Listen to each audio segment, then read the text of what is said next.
Streaming. We shall begin the stream. The stream is beginning. You saw the new question that got added because TPR added a question. I'm sure. Yes, sir. I got that. All right, welcome, folks. What's up? We're going to kick things off in just a sec here, making sure all the tech and the specs are all working well here. But you know what? Everything's looking good. Court, let's roll with the intro. Blow!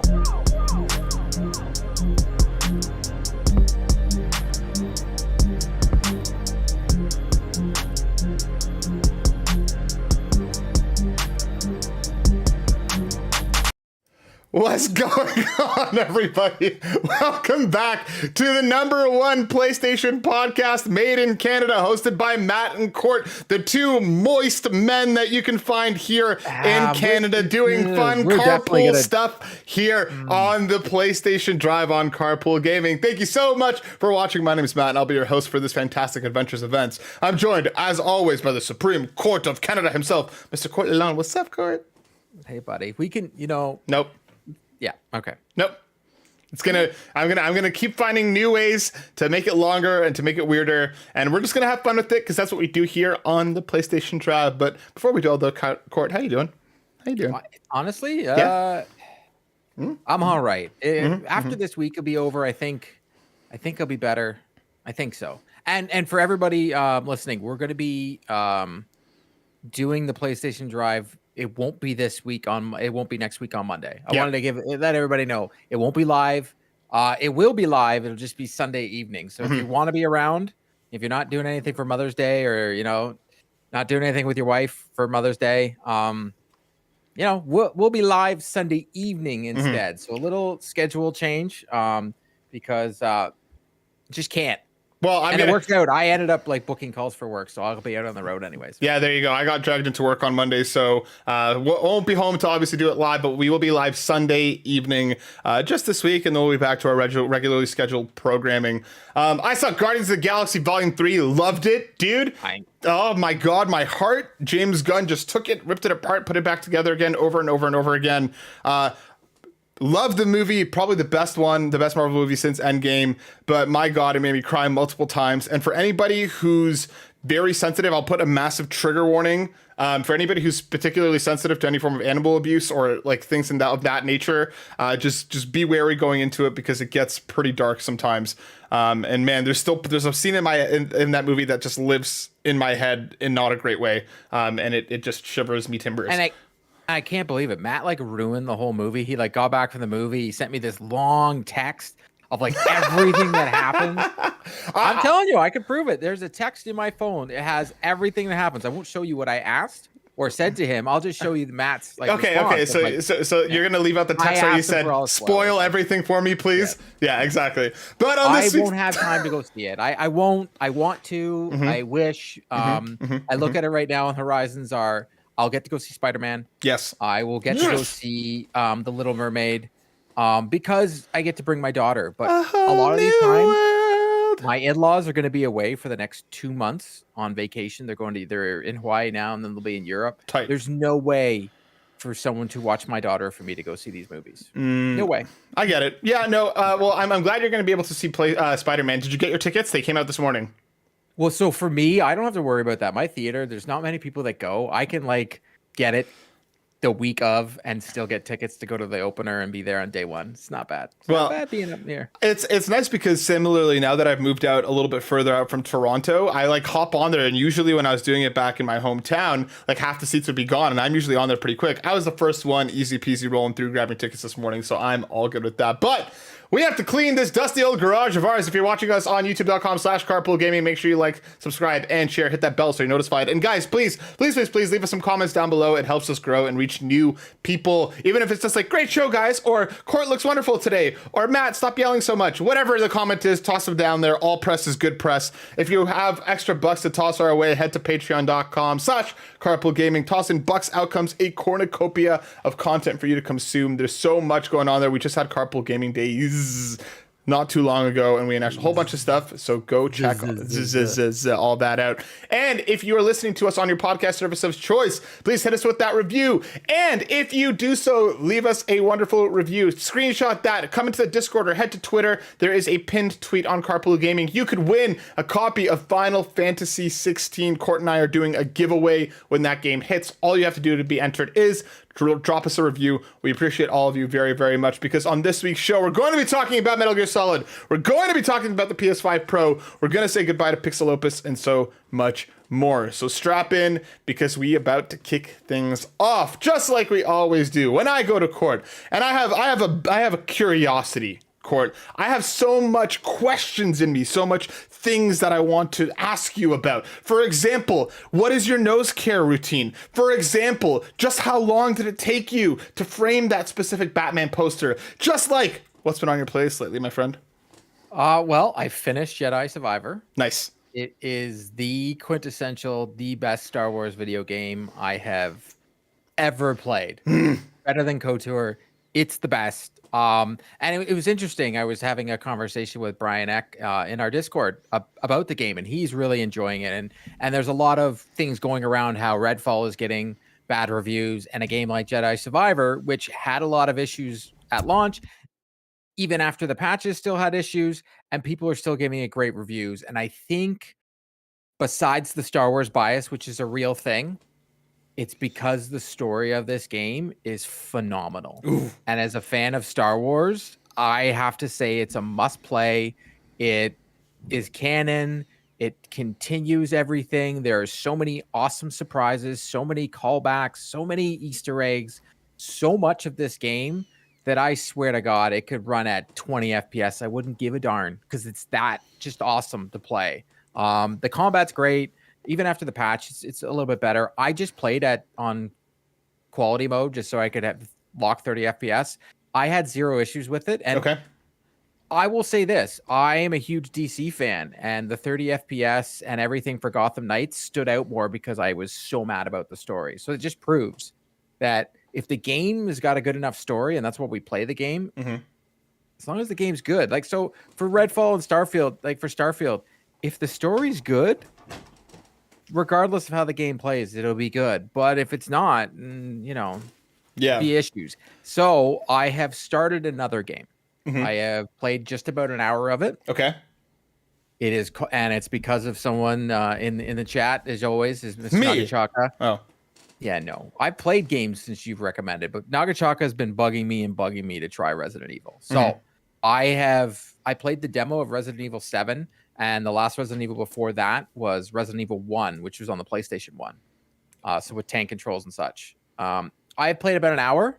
I'm committing to finishing the game. I wasn't part of a committed relationship, but I'll just take this as that game, because it's definitely not something that I probably would have played. So we'll see what happens. I'm about an hour in, and that's all I'm going to say.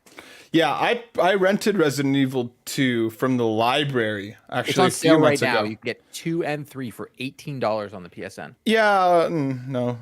I tried it from the library. It was cool. I enjoyed it for what it was, but I got 3 or 4 hours in and then fell off, and I was like, yeah, I'm good with this. I picked up Jedi Survivor as well for myself. I picked it up on Star Wars Day. Saw that GameStop was doing a Star Wars Day special where you got 50% extra trade-in bonus on if you trade towards Star Wars. So I went and traded some stuff, got the deluxe edition of Jedi Survivor, because why not? I had the credit and I could only spend it on Star Wars. Super excited to hop into that. I finished Burning Shores finally. That ending was super cool. I think that's what I want out of Horizon, more of that. That was like the biggest and coolest set piece that they've had yet. I'm not going to spoil anything, but that's what I want more from them moving forward. I thought that was cool. And again, the character writing and stuff, I think stuck the landing much better this time around than it has before. So I really enjoyed it. I still had some issues with the traversal. I still had some issues with the platforming. There was plenty of jumps that Aloy just should have made, and she went flying in an opposite direction and died, which cost me more than a few times. But yeah, other than that, again, I think it's ending in a way that has me curious about what comes next. So I'm excited to keep going with that. There's a game that I can't talk about, but we're going to have a review hitting later this week, so get excited about that. And of course, I'm starting my committed relationship court on Carpool Gaming Days. we played a round of committed relationships. The game that was chosen for me was Shadow of the Colossus. So I downloaded that bad boy, booted it up, took a screenshot to show that I was going to start playing it, and then couldn't start playing right away. But evidently, I'm excited. Apparently, it's only 7 or 8 hours, which I thought the game was much longer. But I'm excited to start my committed relationship for the next little bit. And also, I'd be remiss not to shout out, and I'm going to blame Drellesh for this specifically. I started playing Honkai Star Rail on my phone. That's coming to PlayStation later this year from the makers of Genshin Impact. And that game has me between Marvel Snap and Star Rail. Maybe mobile gaming is good. Maybe there are things here that I can enjoy. We'll see how long it keeps me for. But so far, the story's been interesting, which was always like my biggest thing about mobile gaming. And the combat is just a lot of fun. And there's just that serotonin scratch of trying to pull heroes that you want, because of course it is a gacha game. And I've gotten some cool heroes already. So yeah, really enjoying that. That's coming to PlayStation later this year, I think, or in the future sometime. But if you're curious at all, it is free to play. Go check it out. It's pretty cool, Court. It's pretty cool. I'll take your word for it. I know. I don't got time. I know you don't. Me too, dude. Me too.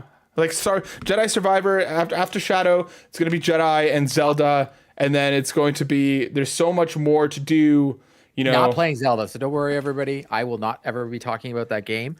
I'm still actually shocked on how much I played of Jedi Survivor, because I looked at my playtime, and I'm like, oh my god, did I just not put the game down? Like, I just okay, so wait, what was your playtime to roll credits? If you know. I'll have to double check. The last time I looked, I was at 24 hours, but okay. But I am not your just play story type gamer. I am very bad at that. I get sidetracked for every little thing, or doing trophies here and there. I was debating whether or not to get the platinum, and I've looked into like what I got to do and like the game I'm playing, and I'm like, you know what? Maybe someday. I am still of the camp that I truly feel to make something a platinum that is definitely for me. You should be able to get it in the one playthrough. Yep, agreed. Good, but that's a good amount. I feel like that's a good amount of Jedi Survivor. I'm excited to hop into it once Shadow is complete. I will double check though. Let's kick it off, dude, because we have a whole bunch of news to talk about. We're going to transition over here to our first story, which is coming from PlayStationLifestyle.net. Metal Gear Solid 3 Remake and more, rumored to be a PS5 exclusive. Reports have surfaced that Sony Interactive Entertainment has struck an exclusivity deal with Konami for the rumored MGS3 Snake Eater remake, Silent Hill games, and a new Castlevania. Silent Hill 2 Remake has already been confirmed as a time-limited PS5 console exclusive, and MGS has been rumored to be the same. But this is the first we've heard about Castlevania release potentially being a PS5 console exclusive. This was reported by the likes of Jez Corden and Andy Robinson over on Twitter. This is the best part. It's all like Xbox insiders. And I know. And I saw Tom Henderson this morning. He's like, how, like, he puts like a gif of like, how is it all these Xbox people know what's going on with PlayStation and none of us PlayStation guys do? Funny enough, Court, I've also heard some stuff, right? I've heard about this showcase, this stuff that's going on. I've also heard that like Bloodborne 2. I've heard about stuff like this, and like I don't want to out my sources. Okay, I don't want to out my sources. It's definitely somebody that the community's familiar with. Okay, it's definitely not somebody that is unawares. Here sorry, I just accidentally spoiled something on stream here as to who my source was. It definitely wasn't. Sorry? It definitely wasn't Court with a mustache. Oh my god, yeah, like I don't know. I was like, I don't know anything that's going on, but yeah, I'm excited about this stuff. As someone that grew up in the Nintendo generation, Konami is, to me, is quintessential NES.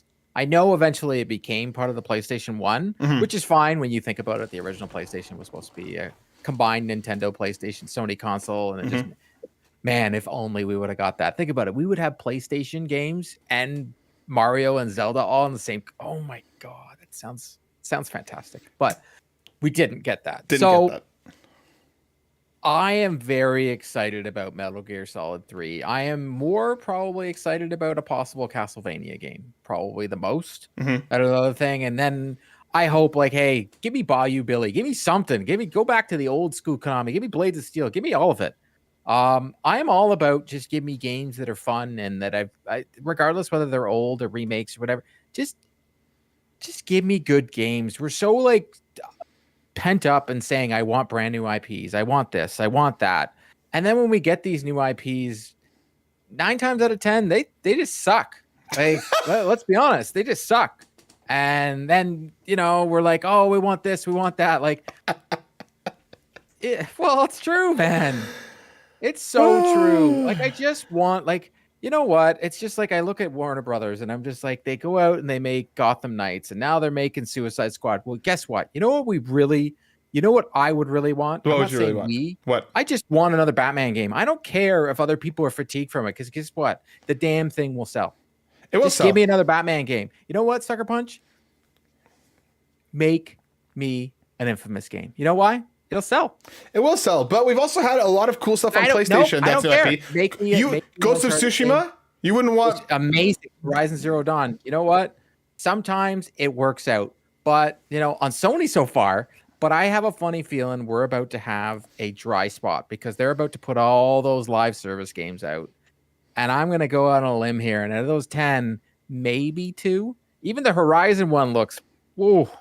We'll see, dude. We'll see. I am excited about a potential MGS3 remake. I think that's the one that I remember. Like, I obviously played it back in the PS2 days and really enjoyed it. So I'm curious to go back to it. And I guess they kind of are going possibly in terms of like chronology of time, because MGS3 is the one that's chronologically the most early in terms of the Metal Gear timeline. I think they're just going to see which one they'll get the most money out of. I really want you to understand it is about making money here. Well, like I'm really curious to see what, if anything, they change or do differently, because Kojima, especially with MGS and MGS3, did some really funny stuff. Like back when like Psycho Mantis would read your memory card, and MGS3 has spoilers for Metal Gear Solid 3, spoilers, but there's the boss fight where you actually have to like quit the game to come back inside. If I remember correctly. So like, I wonder if they're going to incorporate anything like that or change the way that it is depending on how your PS5 will interact with the game.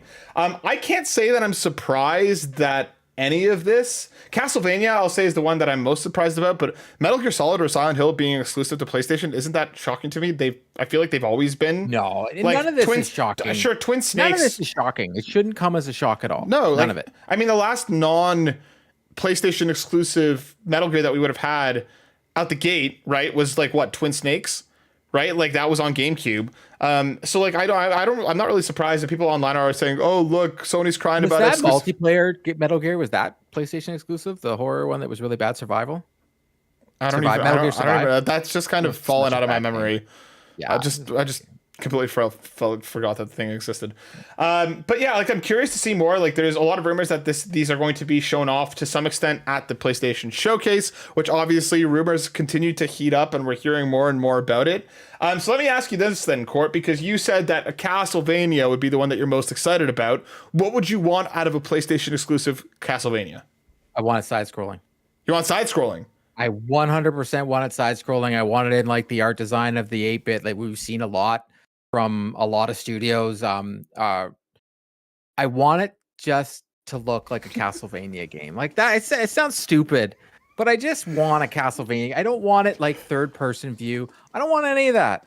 I don't want to even read the comments. I'm not going in there. I just saw Sean's comment. You'll fly a plane, and in order to do it, you'll need to put your PS5 on airplane mode. That may be one of the best jokes Sean Capri has ever made. Yeah, but he could be with his Xbox, and if that's flying the plane, then there's no pilot. Like, come on now. Dude, like, Jesus. That's so good. That's so good. I already told him they started some fire on the last Xbox drive, but I'm gonna let it go. Let's not pick on them while they're down on the Xbox side. Like, there's no reason to take shots at them. It's just a little too easy right around. They're like Leafs fans. It's just like they literally have all these expectations every year, and they just end up getting disappointed. Yep, and it's just like, especially when King Court on his mountain of PS5s over here, throwing out things and making things known. You know what I would want from a Castlevania on PS5? I would want like Shadow of War style. I think they could actually do a really cool open world, almost like Zelda meets Middle Earth kind of style in terms of like the gameplay of what the gameplay loop would look like. I think that they could really do that. I think a side scroller would be an easy slam dunk. I'd want to see them do something a little bit different. Go third person, go open world. Give me like God of War-esque, almost, God of War meets. But they already have that game. That's why I'm just like, Sony hasn't done this. It hasn't done the game, But this isn't that Sony, looks like right? an indie.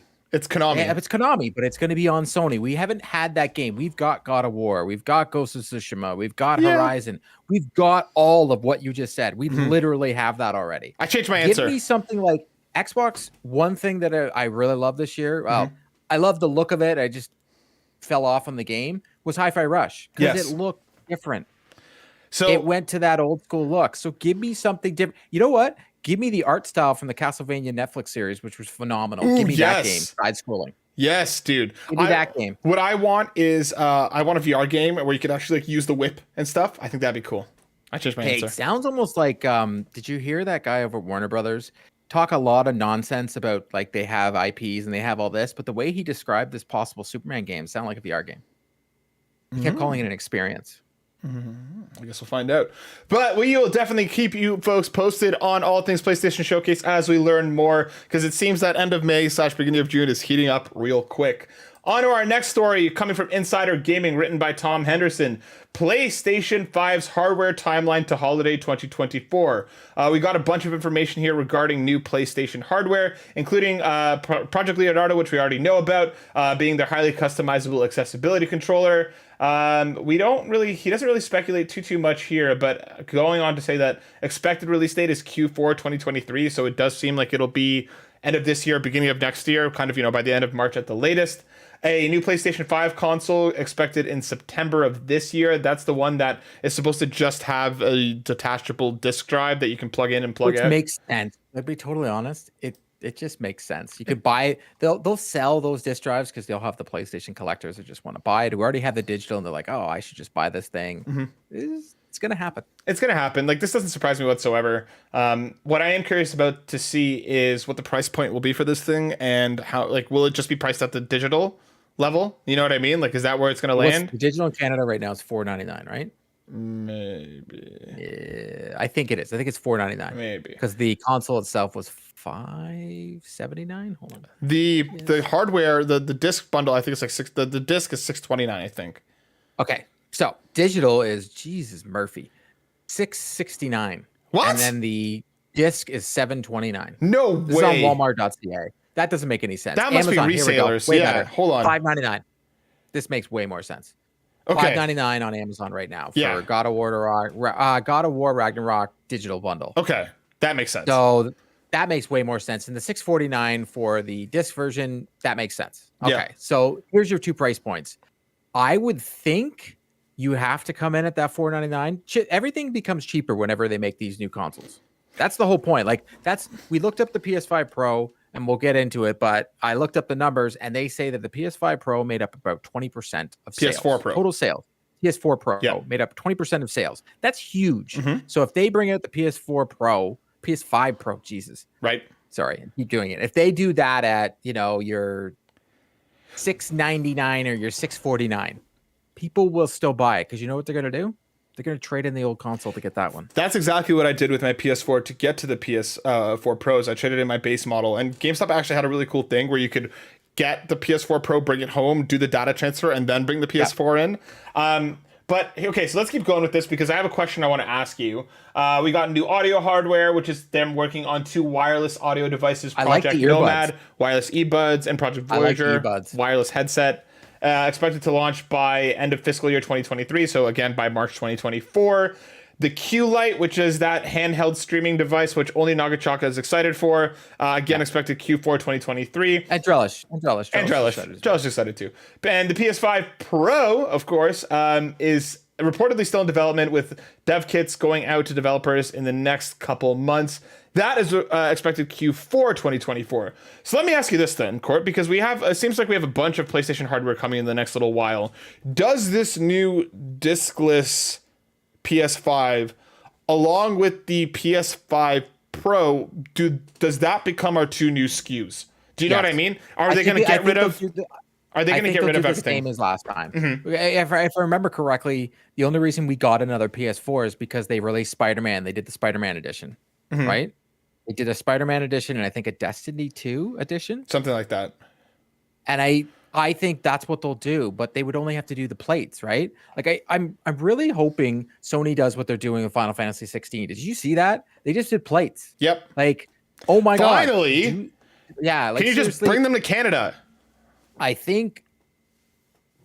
don't know, but I think it would be smart to just have the two SKUs. You have the one where the disk drive is detachable, not detachable. You have the other SKU, which is the PS5 Pro, and then you sunset the other two because the first two SKUs are always the most expensive to make. So what's the point? You're gonna take less parts to make the new ones, even though if you're bought previous PlayStations, the PS4, and so as the PlayStation got older, the thing got louder. So I'm really hoping that doesn't happen. My PS4 Pro was like literal jet engine. Sometimes you turn that airplane mode. So I'm very curious, but they need to not have such a confusion and just have the two SKUs. Like I don't see how they don't do that way. I hate comparing it towards cell phones, but it is true. Like the consoles are going to do this. Like everybody probably in the comments going, well, they don't need this. Well, guess what? If 20% bought it last time, they're going to do it again. And Xbox is going to do one too. Like they're all going to do it because you know why? They like money. And like they're going to get it. I think my biggest question, and like we talked about this briefly on either in the Discord or on Twitter, is like, what's the use case for this year? Because I still don't think we've seen the PS5 be pushed to its boundaries as of yet. We're still like relative, like given how long this generation has been going already, and you know, given the nature of COVID and everything else that happened kind of leading into the beginning of this generation, I don't think we've seen this generation hit its stride yet. So for them to come out with the Pro, listen, I'm gonna eat my own words and end up buying it day one because of course I am. But like I am getting it too. Of course I am. But like I just want to understand, like I hope between now and between the end of next year, we do have some PS5 only games that show the power of the PS5 and be like, here's why you need the Pro and here's what we're gonna be able to do there. Because the big thing that got me to the PS4 Pro was the enhancements for VR. That was one of the major reasons I picked up, is because it genuinely made VR a much smoother and better experience. So depending on what the messaging comes here, what is it going to fundamentally do differently? That is what I want to see. That's what I want to hear about. But we will keep you all posted. I don't think we're going to get that though. Like I honestly think, and this is going to be a slap in the face of all of us that have bought this console, they're just going to be like, you'll get your 4K 60 guarantee this time.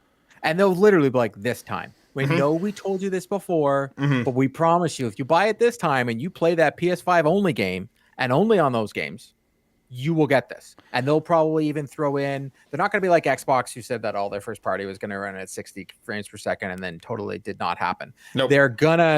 They're probably going to make up some sort of like speech sort of thing and say that they're only their first party games from this date forward that are coming out will hit the 4K 60. Well, it'll be interesting. You'll get that on you, which is what we thought we were getting with the PS5. Yep. And now they're going to pull this terrible thing, I think, and try and say that's what you're going to get with the PS5 Pro. See, what I'm more interested in is to see what the general landscape will look like this, because like you mentioned, Xbox has to be doing the same thing here. And then if their Series X and their Series XL. Great.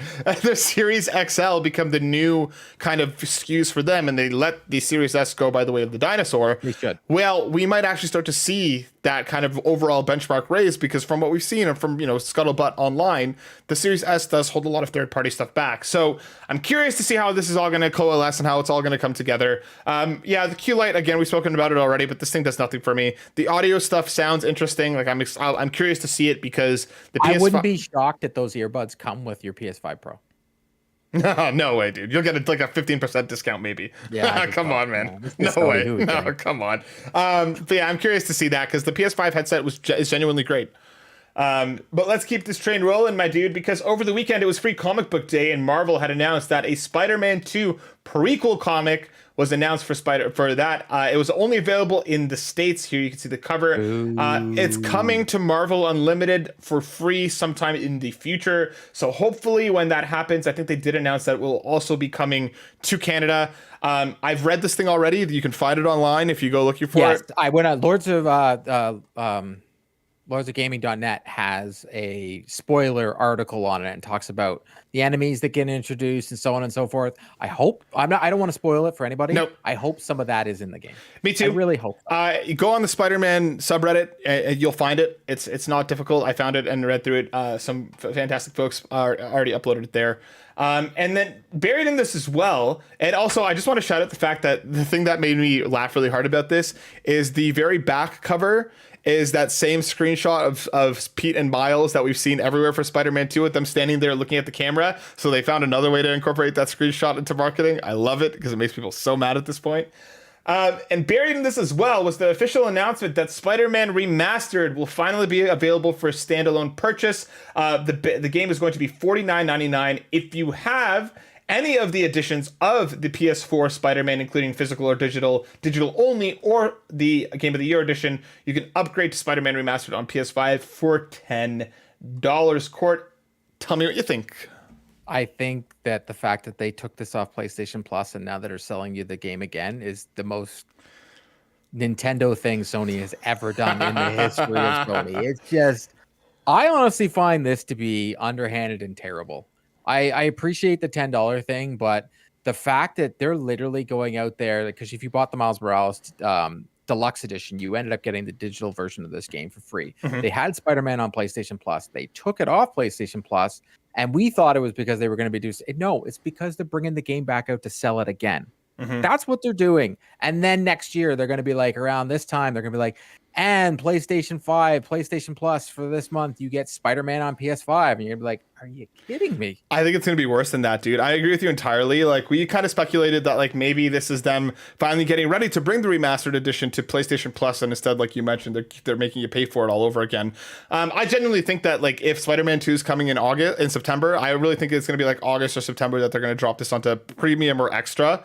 Meaning that, like, you may only pay for, like, people who that really want it may only pay for it in the first few months. I'd be shocked, genuinely, if this wasn't on the service by the time Spider-Man 2 hits. But yeah, this sucks. Like, I mean, at this point, just put it on premium. Just put it on extra. Just put it there. Why? For $10? 4K 60 on a video game. So everybody else, just go call them up. Call up Insomniac. Be like, how'd you do it? Yep. Please. And if you really want to play the best version of this game, the Nixie's version that's on the PC is by far the best version of this game. It's phenomenal. It's probably their only PC port this year from PlayStation that's actually good, and go play it. Mm-hmm, mm-hmm, mm-hmm. But yeah, the comic is cool. If you want, again, if you want to look for it, you can find it online. It was free, and it will be available on Marvel Unlimited, hopefully soon. Let's move on to our next story, Court, because this one's a bit of a sad one. Coming from VGC, written by Chris Scullion. Sony is shutting down Concrete Genie Studio PixelOpus. The studio was working on a collaboration with Sony Pictures Animation. In a tweet posted on Friday, the California-based studio wrote, "Dear friends, our PixelOpus adventure has come to an end. As we look towards new futures, we wanted to say a heartfelt thank you to the millions of passionate players who have supported us and our mission to make beautiful, imaginative games with heart. We are so grateful." The studio was founded in 2014 and launched its first game, Entwined, later that year. The game was announced as a surprise during Sony's E3 conference, as well as made available that same day. It was followed up by Concrete Genie in 2019, which was nominated for numerous awards, including 2 BAFTA Game Awards. It was in 2021 that we heard about their third game, which is supposed to be in collaboration with Sony Pictures. We don't know if this project is still active, but it seems PixelOpus is being sunsetted. Court, tell me what you think. Really like Concrete Genie. I find this sucks, and all I hope is that everybody involved has a job somewhere and, you know, is in better financial situation, and they're not, you know, kicked to the curb and looking for a job. Like, that's all I really look at this. I look at this as sad news. Mm-hmm. I look at this as obviously a game that I liked in Concrete Genie. I didn't buy it at launch, so I'm part of the problem. I waited till we got it for free. I thought it looked cool. I didn't buy it, and I have tried to make and I think Game Pass has done this for me and show me that there's so many great indie games out there, because I try and buy them beforehand. Mm-hmm. And there's a great one on Game Pass right now. Ravenlock. Mm-hmm. I'm having a great time playing it. About 2.5 hours into that game. It's an Xbox only, but we need to support these types of games, because if not, we can't say that we feel bad if we're only buying those AAA blockbusters, because this is what happens when we don't buy those other games. Yeah, I find this really sad as well, because I feel like this was a studio that was hitting their stride. I thought Entwined was okay. I liked Concrete Genie up until the back third. I didn't think it came together well, but I really appreciated it for what it was. I thought it was beautiful. I thought it was imaginative, and I thought it was something that was different. So to me, this was a studio that I was really looking forward to what they hit next, because it genuinely seemed like they were improving with every step. And again, them working with Sony Pictures Animation, like what that could have been something that was truly beautiful. And it sucks to hear that we're not going to see what that was. And like you mentioned, I hope all the developers, land on their feet quickly, if not immediately. Our hearts go out to PixelOpus, because this is really sad. This was a really cool, very special, very different studio. And it sucks to know that we're not going to get another game from them. But hopefully, all goes well for everybody involved. All right. VGC, Tom Ivan says, Bungie is raising Destiny 2 Season Pass prices beginning this month with Season of the Deep. Bungie has announced plans to raise Destiny 2 Season Pass prices later this month, starting with Season 21. Yeah, seriously. Season of the Deep. The price of the standard Season Pass will increase from 1,000 silver to 1,200 silver. At the new price, players will have to buy 2 silver bundles to purchase the Season's Pass, whereas before they only needed 1. 500 silver costs $4.99, and 1,100 silver costs $9.99. The cost of the Season Pass plus 10 ranks of the bundle will also arrive from 2,000 to 2,200 silver. As our team continues to invest in crafting compelling seasonal experiences for the Year of Lightfall, there's a heads up we wanted to give players regarding a small increase in the standalone Season Price Pass, beginning with Season of the Deep. That will, let me see if there's some rationale here. No, they just like money. There's no rationale. They just like money, especially when they're making you buy the 2 things. Dude, that sucks, man. Like that, I hate it. I hate it when currency and different like video game stuff does that, where 1 obviously isn't enough, and even the slightly bigger one is still slightly not enough. The Division 2 did it. So for the newest season on the Division 2, if I wanted to get it, I had to buy. Like, you couldn't buy the coin packages, just the 1. Yep. And I'm just like, nope, you're not. Nope, you got me the last like couple seasons. You're on season. I'm not doing it this time. It's the future of games. I get it. Like, that's what we're getting. Like, Sony's about to put out 10 of these type of games. Like, we're getting a ton of these games with season passes. They work well. People pay for them. I get it. Until people stop paying for them, they're going to continue to do this stuff. And Destiny is a huge game. Yep. A huge fan base. It doesn't even look like they're getting that much. Like, I looked around, not many people get even mad about this. They're just like, whatever. Yeah. Because they're more mad about the last DLC that they just got, right? Yeah. How they didn't really like the story and it didn't really go anywhere. They're just like, oh, I'll still get season 21 because I want this like new skin on my gun. Whatever, man. To each their own, but I think it sucks. Yeah, and like, again, if you're going to raise the price, I understand that, things are expensive. I understand that inflation is a thing. I understand that tech is expensive. But like, at least just make it purchasable outright. Don't do this like piece by piece. If you're going to make it more expensive, be like, guys, things are more expensive now. We need to raise the price a bit. And, respect to that, here's a way that you can purchase it in one shot, one go, rather than doing this piecemeal stuff. I don't like that. I don't have a problem with them raising the prices. I do have a problem with the way that they're doing it, but I guess MLB The Show does the same thing for their packs. If you want to buy a certain amount of packs, you either have you can buy 10,000 stubs, you can buy 30,000 stubs, 60,000 stubs, or 120,000 stubs. But the packs are 75,000 stubs. Like, come on, man. Like, I get it. I know this is normal. I know this is commonplace. It still sucks.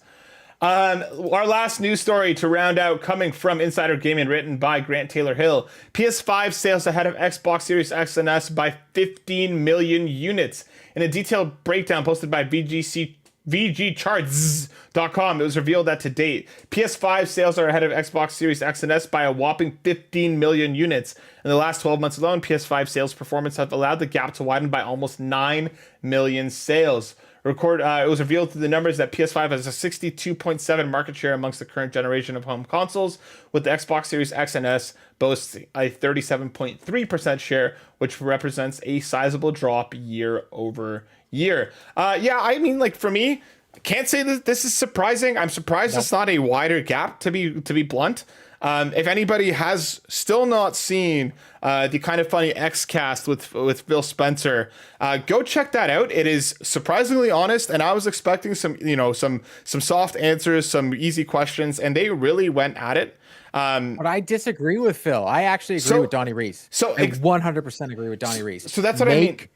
Good video games. Benji Sales over on Twitter also had had put up a reaction video that I hadn't had a second to watch the full thing yet, but they basically go on to say that in the video, if you haven't seen it, Phil Spencer talks about how they're not looking to move Xboxes. They're never going to beat Nintendo and PlayStation. They've already given up on that. And he basically verbatim says that it's not like if we just made good games, console sales would rise.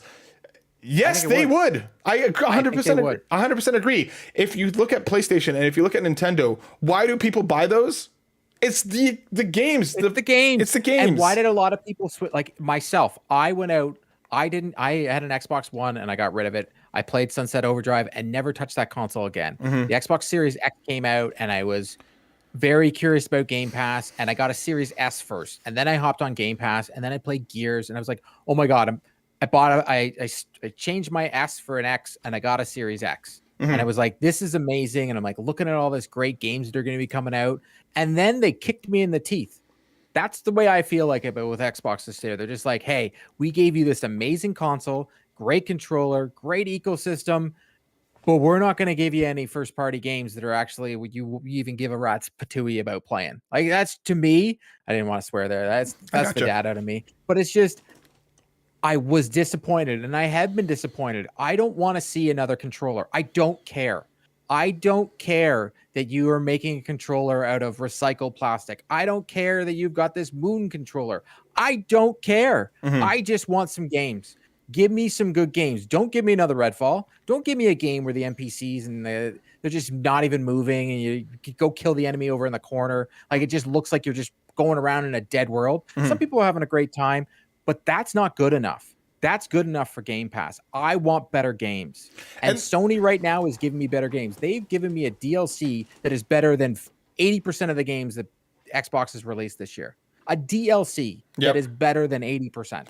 And that's what I mean. So, like, that's why I'm genuinely not so shocked by this news. I think if anybody is surprised, they haven't been paying attention. And, like, I'm just surprised. Like, what I am surprised about is that the gulf isn't wider. Again, like, I have an Xbox Series X. I really appreciate what they're doing. This is clearly no shade to them as they are, because again, they have so much potential. I think that's what bugs a lot of people, is they've seen the greatness that Xbox has brought previously. They know what those studios are capable of, and what we're getting is nowhere close to that. Like, Phil Spencer talks about how, you know, he can't step on creative and he doesn't want, like, you're going to have to step in at some point if what you're looking at is not what the caliber that that you've been promised. He goes on to say even how, like, you know, like the last trailer or one of the last showcase that they had it running at 60 frames per second on PC when they already knew at that point that console wasn't going to hit that. And again, that was a slap in the face. 100%. Man. That is some, and I'm not saying that this isn't commonplace. I'm sure everybody does this, but just talking about it sucks. And it's like, I hope Xbox gets their stuff together, because I genuinely do believe in them, and I genuinely do believe in their teams that they have underneath them.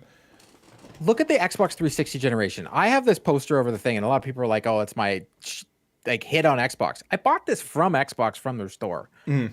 The Xbox 360 was one of the best consoles of my lifetime. Yep. And that thing would break down every 3 months. Mm-hmm. And I would have to go get a new one. So guess what? When there are good games, we buy the console. Like, over and over again. I switched halfway through the life cycle because of games like Uncharted and so on and so forth, back to the PS3. But I was on Xbox because of Gears, because of Halo. Yep. And like, the reason I just don't get it. Make good games. Just make good games. People buy Nintendo Switches, for God's sakes. That is like the perfect example of a console that just has good games, so people buy it. Mm-hmm. And like, I bought the Series X because of Game Pass and because of the promise of what, you know, Xbox was rebuilding with their first party. That's been their messaging for how long now, is that they're rebuilding their first party, they're rebuilding the exclusive. They've heard the messaging, and that, like, you know, and I appreciate Phil's candor and his honesty, but like, it's going to be interesting to see how you know, where these numbers are at a year from now, because PlayStation has heavy hitters coming. And again, Starfield, in my honest opinion, ain't it. But I'd love to be wrong. I'm excited about Starfield. I know. I'm very excited. I like space. I like that type of RPG. I was a huge Mass Effect fan. I usually like Bethesda games. But guess what? Bethesda games are buggy. Mm. They can't do that anymore. Mm. They can't give me a janky Fallout game and call it Starfield. Because if they do, I think they're going to fall flat on their face. That's what I mean. We'll see what happens. But let's move into some questions from our wonderful community. If you want your question read on the show, there's a weekly Twitter post that goes live. Go drop your question there, or join us in the free Discord that is in the show notes, and you can ask us questions there as well. On Twitter, we got a question from good old Steve at PKM Master Quench, who says, "You're locked in a room, and the only way out is to eat a PlayStation game. Not the first time we've answered this question, by the way, eating PlayStation Yeah, games. seriously, I think Steve McVary asked this. It's Yeah, like a Steve it's the Steve's. question, It's the yeah. Steve's. Your stomach has been augmented to be able to digest it, and also your tongue tastes the game. You're literally taste the game world. Court, which game do you eat and why? Well, I'm gonna have to go Little Big Planet because it's colorful and like there's a lot of vegetation. Very I know, yarny. but I know it's very no, it's not very yarny because like yes, the character is yarny, but like the world isn't that yarny. So I'm gonna go with Little Big Planet because it's colorful and I hope that it's gonna taste good. Because the rest of it, if you look at any PlayStation game, it's like death and destruction. So I don't want that in my mouth. Dude, Final Fantasy 16. Or even 15, I'd say it. The meals in those That games hair gel. look That hair gel in your mouth? Oh, Ugh. good. So delicious. So many incredible things going into my mouth. The chocobos, bro, those look fantastic. They look like, real treats for the soul and for the mouth. Just want them. Chicken wings. Rapidly Graying asks at Rapidly Graying. 2 questions for me. Number 1, when do you guys think a Sony Summer Showcase will be? And do you think that the Ghost of Tsushima sequel will be revealed? I'm hoping Rise of Ronin is further along than expected. Crossing fingers. Court, when are we getting it? And are we seeing Tsushima 2? I think that again? has literally been like all over the internet. And once again, like all the Xbox people are the ones leaking all this. Maybe they're just having fun with us. I think it's going to be close to Summer Games Fest, either the week before or the end of May. We'll see. Mm-hmm. We're going to get something soon. It sounds like Sony's going to come out and like drop the hammer. So we'll see what they do. But I've been saying this for months now. I 100% think we're getting at least a cinematic trailer for Ghost of Tsushima 2. I don't know how they don't. Sony doesn't do that. They always do it. I think they're definitely going to be like, Jin Sakai, they'll throw a samurai sword down and we're all going to lose our minds. Yep. I guess what's about to happen. I think, that late May, early June makes the most amount of sense. In the couple weeks leading up to Summer Games Fest, feels like the earliest lock. They did that last year. They were the first to go. They like to come out the gate swinging.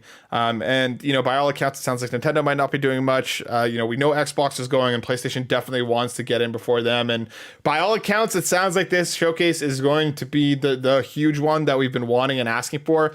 And I think like Ghost of Tsushima 2 or whatever that sequel is going to be called is a lock. I think we're going to see it to some extent. I wouldn't be surprised, Court. I'd go so as far as to say we see a bit of gameplay. I think that game is more ready than I think we're anticipating. Let me ask you this then.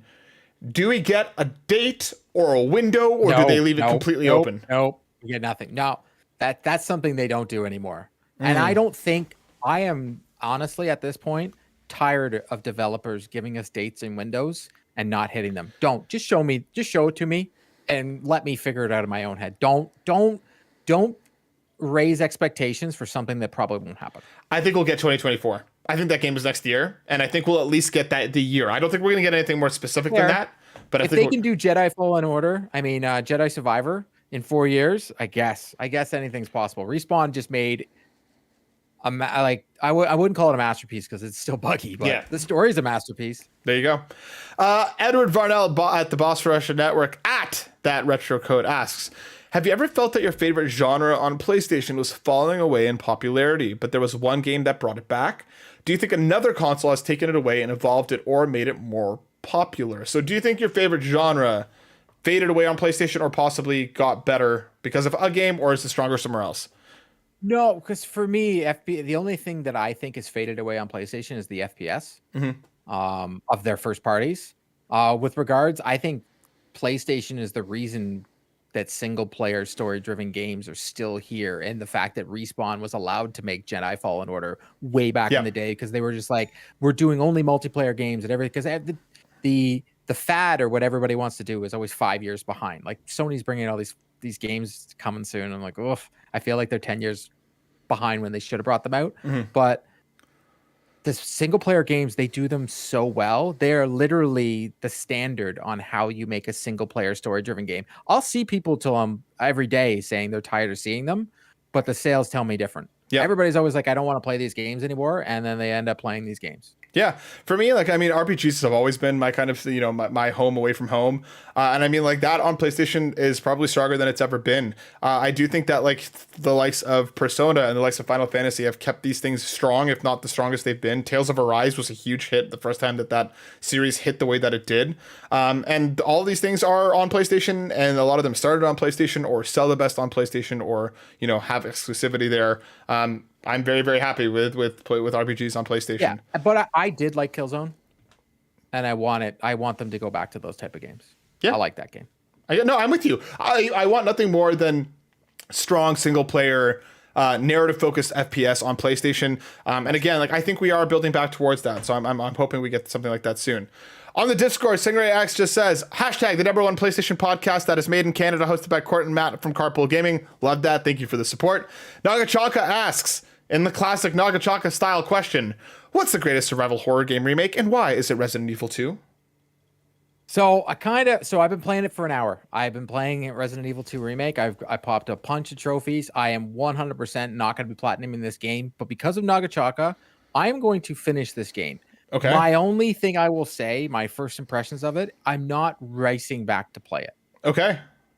But I even thought about it. I'm like, oh my God, I really like The Last of Us. And that's technically a survival horror game. I love BioShock. I love Dead Space, all survival horror games. So I have literally today been watching YouTube videos of the story of Resident Evil to try and get into it.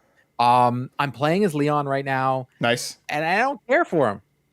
That, I think, is my thing. I just don't care. Mm-hmm. But I will say this. The jump scares are getting me, man. When you open lockers and the zombie police officer jumps out at you in that police station, scared the living daylights out of me. I don't doubt it. So I'm going to finish it. Yeah. I don't know. For me, like in terms of, I tried to connect with Resident Evil 2. It wasn't for me. I am still very much planning to play Resident Evil 4. It's just kind of shifted a little bit further down my list for later this year, but I am very much looking forward to that. But in terms of like what's my favorite so far, it probably has to be Dead Space. Really, really enjoyed that game. But yeah, I can understand the argument for Resident Evil 2. I know a lot of people genuinely feel that way. Savoy Prime asks, what's your proudest and rarest platinum? My proudest is Elden Ring. My rarest, according to True Trophies, is the Division 1. Looking at the stats, according to PlayStation, only 1.9% of players earned it. Court, what's your proudest and rarest platinum?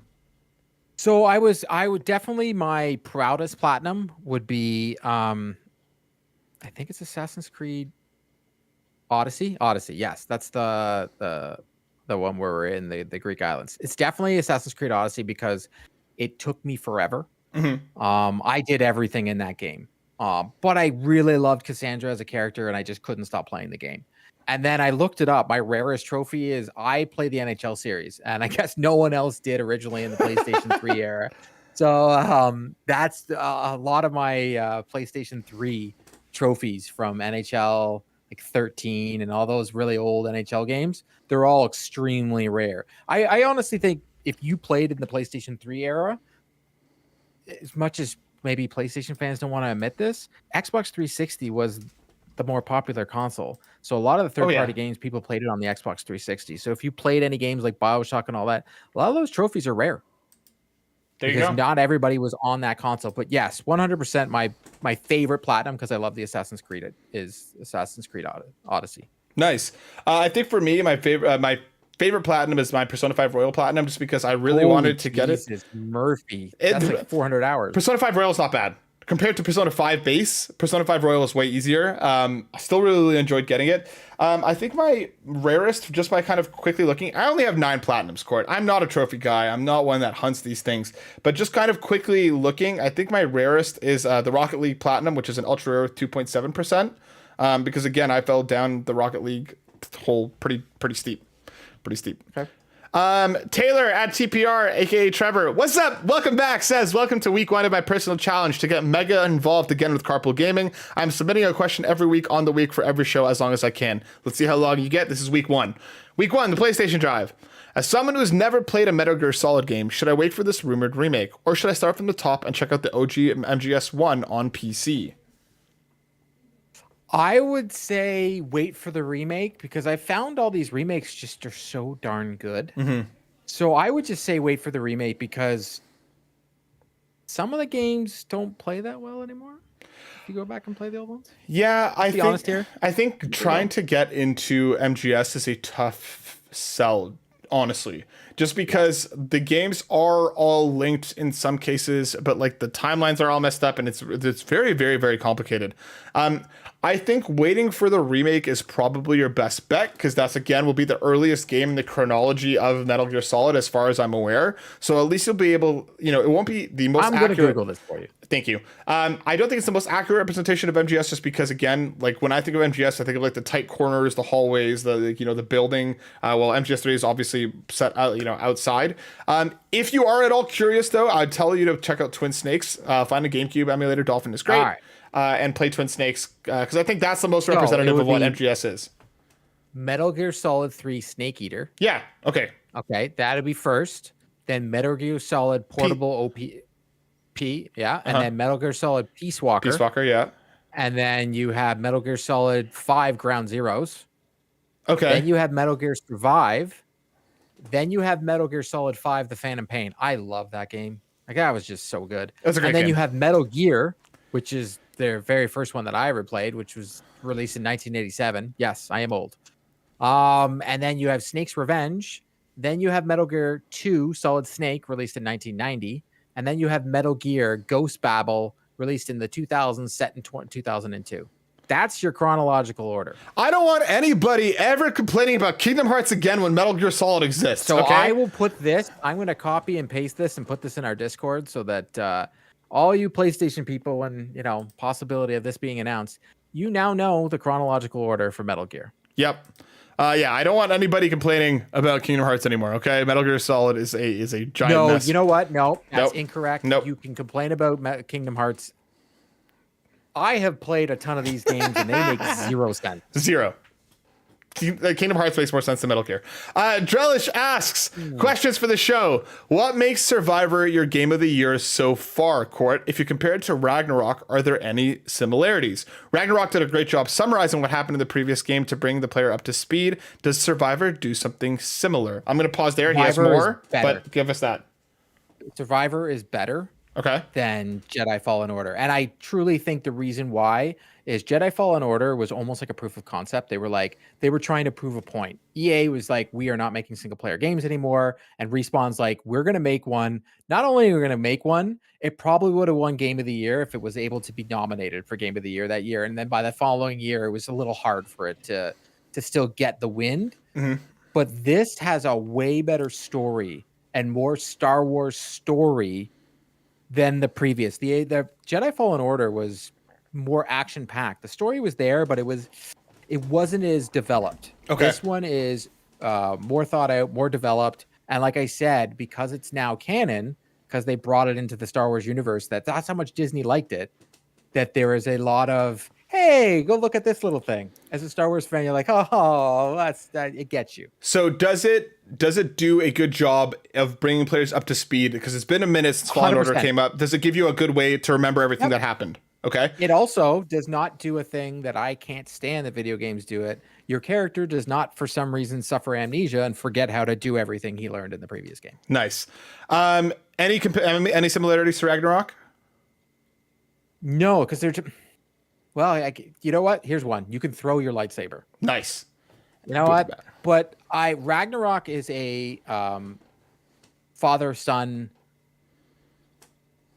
I was about to say buddy cop type game, but it is kind of. Yeah. But this does you do have partners, but you don't always, and they're really not essential. Mm-hmm. Like Atreus is to Kratos. God of War. Yep. No. Okay. The only similarity is they're both third-person actions. That's about it. So his final question for you, Court, before he moves on to me. Do you think there's another game this year that has a chance to dethrone it as your GOTY? What is it? There always is. Mm-hmm. The one that I want to do it is the one that I would never have played. Final Fantasy 16. And I really want Final Fantasy 16 to be that game. My brother keeps telling me how much the Final Fantasy world that I'm just going to love it. Mm-hmm. So I'm really hoping it's that. Spider-Man 2, I love Spider-Man. I love Spider-Man Remastered. I love Spider-Man on PC. Miles Morales was my favorite game when it came out.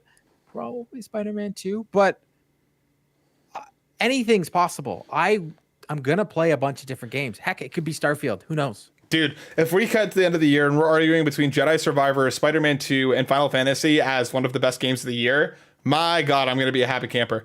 As for myself, he says, Matt, tell us about your experience playing Honkai Star Rail, as this is coming to PlayStation in the near future. Who is the game for, and what are you enjoying about it? Again, I already mentioned the combat's awesome. The presentation is slick. I don't feel like the microtransactions are egregious as of yet. The game does a great job of introducing you to its combat and to its world and to its characters before throwing the microtransactions at you. It is a gacha game, so we'll see how that kind of factors in. But so far, the game's reviewing super well, and like again, the story has me more interested than I think I expected out of a mobile game, and I think that's just my own crappy bias. But yeah, I like for anybody who is enjoying Genshin or who didn't enjoy Genshin because they were looking for something more turn-based, check out Star Rail. It's pretty cool. That brings us to the end of the episode, but before we go, of course, we have to thank our wonderful patrons. We want to welcome Star Athena at the exclusive tier, welcoming back the Muffin Mon, aka Kevin, at the exclusive tier. I guess he got a new question. No. Keep going. Keep going. If we have another one, let me know. Thank you to Stingray X, Tech Mike, and Savoy Prime for upgrading to the exclusive tier. Thank you to John32 and Adam K for upgrading to gold members. We also want to thank our incredible ultimate producers, Robbie Bobby Miller. Go check out Robbie Bobby Miller at twitch.tv/Robbie Bobby Miller. Tony Baker, you can find him at youtube.com/quest 4 pixels. That's the number 4. Jonathan Brown, you can go check out Video Game Boy and so much more at linktree/pme.jib. And of course, Lee Navarro, the fearless leader of the Phoenix Overdrive Extra Life team. Go check out www.phoenixoverdrive.com. Our platinum producers, Markus McCracken and RJ Kern. And of course, our gold members, Adam K., Anna, BobLoblaw, Bowsah, Cecily Carrozza, Dannohh, Drellesh, Emilio Kelly, Fulish Fuji, Hoppel, Joan32, Jonas Young, Jose Jimenez, Marcus O'Neill, Tim Aulph, and Tim Paullin. Thank you all so very much. You help us do what we do, and we appreciate all of you for it. Court, did I miss a question? You didn't, because it was TPR, and we literally just answered it. And I was just realizing, I was like, I even put in the chat, here TPR, this is for you. So I guess my brain just doesn't work. There you go. But yes, thank you once again to listening to the #1 PlayStation podcast made in Canada. Hosted by Moist Matt no, we don't and even Clammy have to Court. put that. We appreciate all of you very, very much. We'll see you next week. Peace. Right.